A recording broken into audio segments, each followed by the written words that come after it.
In this video, I'm going to show you how I built this pull-out bed for the price of a box of screws. So we're drawing ever closer to our deadline of having this Overlander camping trailer ready for the Van Life Festival on the 23rd of July.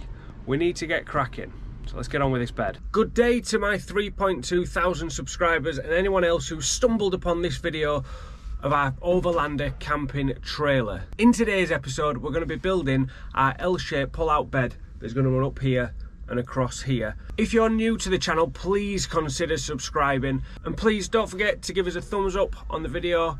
A share would be absolutely massively appreciated, and if you've got any questions from anything that you see throughout the video, don't forget to put a comment in the comment section. If you want to see anything more in depth of what we do, then we're happy to make a video to show you that, and if you'd like to see that, again, just drop a comment in the comment section. Let's get on with what we're going to be doing today. So we've already got our cushions. If you've been watching the series all the way through, you'll have seen that these came with the trailer. So these do fit down there to make a seat cushion. This one also fits down there to make a back cushion. The issue we are now having is that this one sat here and made the L shape, but that fits in to here, and when we got the trailer it only had a very narrow, just a box. It wasn't even a storage area, it was just a box, but we're turning that into a kitchen, so we need it to be much wider. So we need to find a new home for this cushion, because we do need it, because when the bed is pulled out it goes here to complete the bed and give it enough length so you've got plenty of leg space. So the first thing we're going to do is bond a batten onto here. We'll build a support to hold it straight, because it's going to go all the way from here all the way across there right into this corner, and then it's going to follow along here, and then ready for when we install the kitchen we need it to come across here and then again right across here all the way to here. That's going to give us our rear support that is going to hold the back of the kitchen and also the back of the L-shaped sofa. So that's the first job. Got these battens in place down the sides, and while that's going off I'm going to start adding the support piece that's going to come across here to do this bench, and also some extra support to come down and support it in the areas where it doesn't have any. And I've found a solution to the cushion problem. By using this as the bottom cushion, which is what it's supposed to be, it doesn't give us enough room to have this going across there, because it impedes in where I need the kitchen to be due to the new design. However, if we use this as the bottom cushion and that as an extra tall back cushion, we now have enough space to have this down this wall and have that making it a corner piece to sit on still, and it doesn't impede on the kitchen. Sorted. So we've got the cross support in for the L shape now, but we've got a problem. I've ran out of long lengths of wood and I flat refuse to buy any. However, I've got some 4x2 that I've scavenged from a building site that's perfectly good, so I'm going to get all the screws taken out of it and get it run through the table saw and rip it down into much lighter pieces of wood, and we should get quite a few out of each piece so I can carry on building this bed.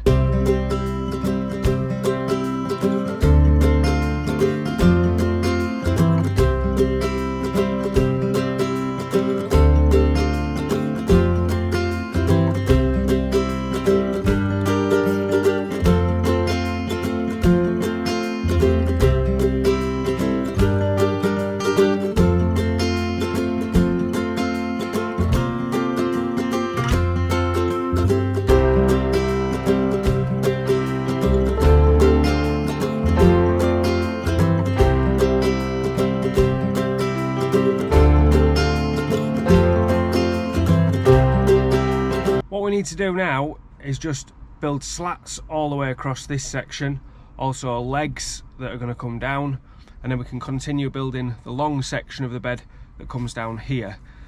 So I've got my notepad, take some measurements, which is just the lump of wood with the screws in it that I chopped off the end of that 4x2. Just nearly took my eye clean out with that. As thrifty as I am, I'm not saving that screw because it's bent and I don't really use 4-inch screws that often. When I've finished with this notepad, it'll get thrown on my wood pile, and this winter it'll keep me warm.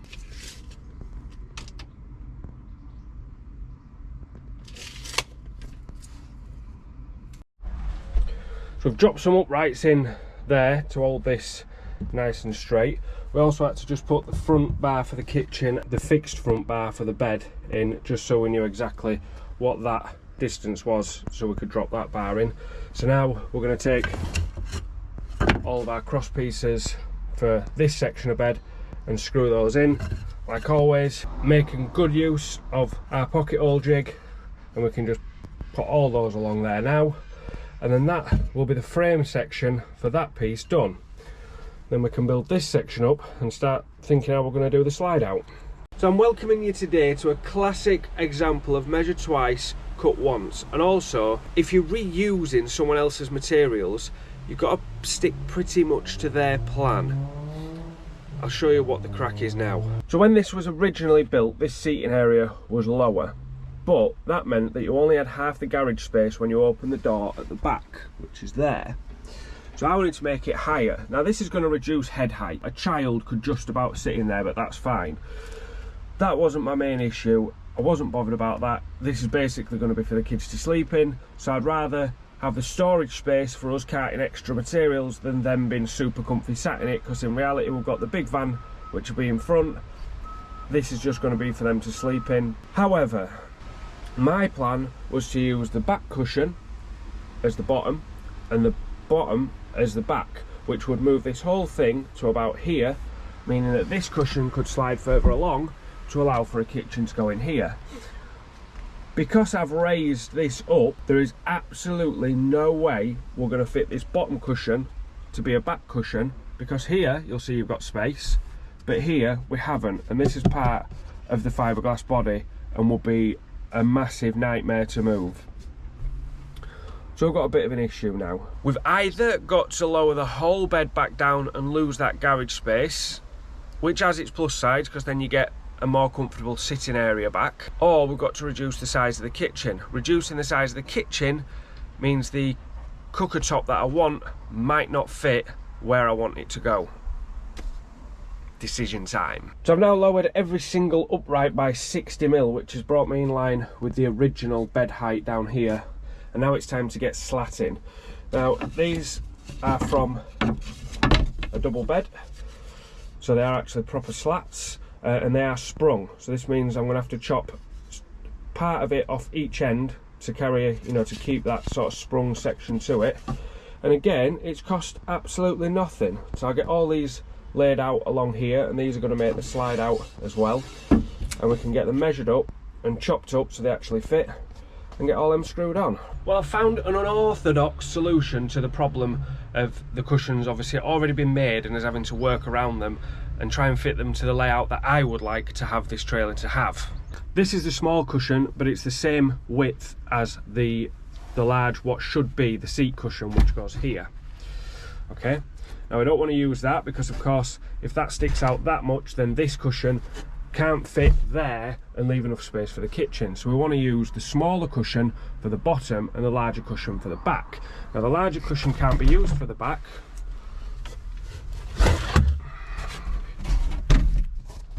because with it on top of the other cushion it comes above this. However, if I'll put it there for the purpose of the demonstration, stay. However, if we arrange it like this, and instead of having the cushion sat on top like you conventionally would but sat behind, that gives us enough overhang here to give us more pull out on the bed, and it also means that not that I can show you because there's nothing there to support it at the minute, will fit underneath there. So the big back cushion will fit nicely. This gives us more seating area. The height is going to give us more head height. The only thing we've lost is a very small amount of boot space. So now we've got all the bed lats also cut. So remember what I did there was measured to the middle and then measured back out half the length that I wanted it to be. So that meant that I wasn't chopping it all off and not keeping that sprung bed lat. So these are for the front, these ones are going to be for the pull out, and these ones are going to be for the back, which are going to sit straight onto there like that. And then, now because we've got more overhang, we're going to build a slightly wider front section, and that's going to give us that. And now we've got an extra 100mm to pull out to make the bed even wider. And all we need to do now is connect the backs of these loose slats to another rail that is going to run underneath all of these. And then that is going to allow that to slide out, and when the back rail hits the front rail, that's as wide as it goes. And then it should just all slide back. So now for the fun bit, to get that rail screwed to the underside. Right, so it's time to put all this back together again for the second time, but we need to put packers in this time because when we tried to pull this open, it was so tight, because your rail here pulls tight against the moving lats and then pulls tight against the stationary lats and makes it impossible to pull out and put away. So we've got to put some packers in. Now, I was going to use wooden packers, but then I think that'd be too thick and give it too much play, so it'd rattle about. I'm using a trick that I got off Mel's Van Life, what is now known as Big Van Small World, and that is to pack it out with washers. That's going to give it just enough room to slide nicely, but not so much room that it's going to flap about all over the place. So all I've got to do now is work out how on earth I'm going to put a washer under there and screw through it, but that's in the way. And I've got to get one under there and under there, and so on and so on and so on and so on and so on. Not an easy job. So that wasn't as bad as I originally thought. I just managed to lift these up and sort of do a bit of a jiggery pokery with the washer and get those in. So that's that side done. So all I need to do now is chop the remainder of these bed lats up to make that L-shaped piece out to here, get them screwed on and test it out. There you go, one bed done, lats finished, pulls out. Let's get some cushions on it and see how well it works. Well, that's the cushions in place, fitting absolutely perfect because of that adverse way we've done it with the cushion going behind. The only thing we're going to have to do is make this shorter, because that's the start of the kitchen. That's the only thing I couldn't get round. But now I'll show you when the bed's out. We don't need that cushion. Before we needed it to make up the rest of the bed, so it needed to be that width, but we don't need that cushion anymore, so it is just a seat. So that can be chopped down to make that shorter so we can fit the kitchen in, no problem. So let's get the bed out.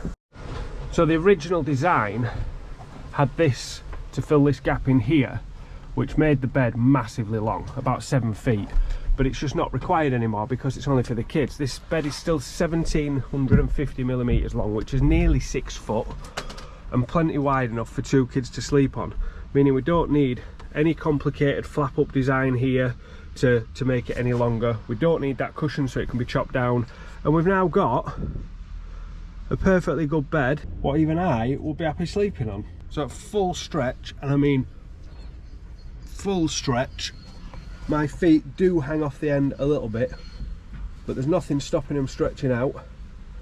I can watch TV in bed, bob on. So there you go, another vlog finished on the trailer build.